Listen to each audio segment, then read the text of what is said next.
How did your teaching philosophy change over the course of the semester, and why did it change?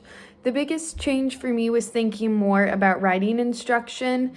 As someone who was first drawn to libraries because of my love for books and reading, I've thought a lot more about reading instruction and creative ways to incorporate reading, encourage reading, in the library than I have about writing. So it was good for me to learn so many practical ways and strategies to incorporate writing into the library, and philosophically to understand the importance of helping develop these writing skills.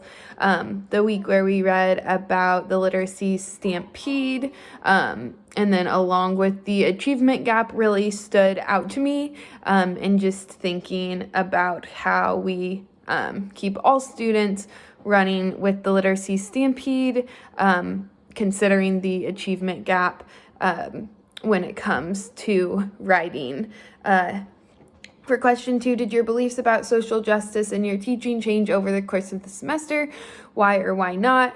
I wouldn't necessarily say they changed, but, they changed in the sense of becoming deepened and being reinforced. So I mentioned a second ago that my love for reading first drew me to the library, but the thing that finally got me to apply to grad school to become a librarian was my desire for a more socially just world, and trying to find the avenue that felt appropriate for me to carry out my part of being a part of creating a more socially just world.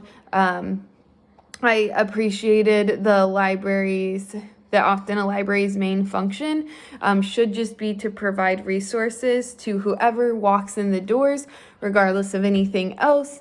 No one has to buy anything, believe anything. There's often even the lack of grades can sometimes help do this more. You are just in a school library, you're able to just provide resources, and of course sometimes libraries fall short. There's lots of instances of library kicking out unhoused people because it's making other patrons feel uncomfortable, and that, for example, would not be libraries providing resources equally to all, but at their best, they should be fighting for a more just world. And so all the readings just inspired me and made me more hopeful for the future of education, to know this is what is being taught, and it helped me to think and process what to do when I'm in situations where other staff and students are perpetuating racism, or homophobia, ableism, etc. For question number 3, did your work in this course change how you plan to teach reading and writing? Why or why not? The course definitely made me want to be more intentional about writing instruction, and also made me more passionate about and excited for collaborating with other teachers and staff. So I think a huge way the library can help teach reading and writing instruction is by providing those historically responsive and diverse text to content area teachers, and really using the expertise that we have in finding diverse literature that's intended for the specific age group that we're working with. I think that librarians should really take advantage of that, and helping content area teachers get their hands on those resources. How did the course grading policy impact your experience with the course and its content? I was thrown off by it at first. This is, I've been in school now for many years, and this was my first course that was graded this way, but ultimately I appreciated it and think it sets us up more for success. I think we can, and our future students can, learn more by the type of grading policy that allows you to take in constructive feedback and then try again. I think it can show a trust in students, and I think it demonstrates that teachers have a desire for their students to do well, which a lot of times, because of bad teaching practices, I think that students can think that teachers want everything to be really hard for them, and that teachers get some sort of satisfaction out of making something so challenging that no one can do well on it. But this shows that teachers really and educators want their students to succeed.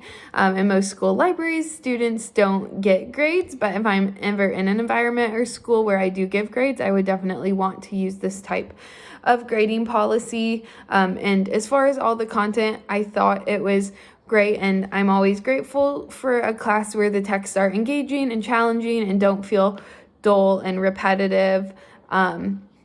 And so I just appreciated seeing what the readings would be each week, and then also really appreciated your intentionality with highlighting different educators in the LGBT community, or when, for example,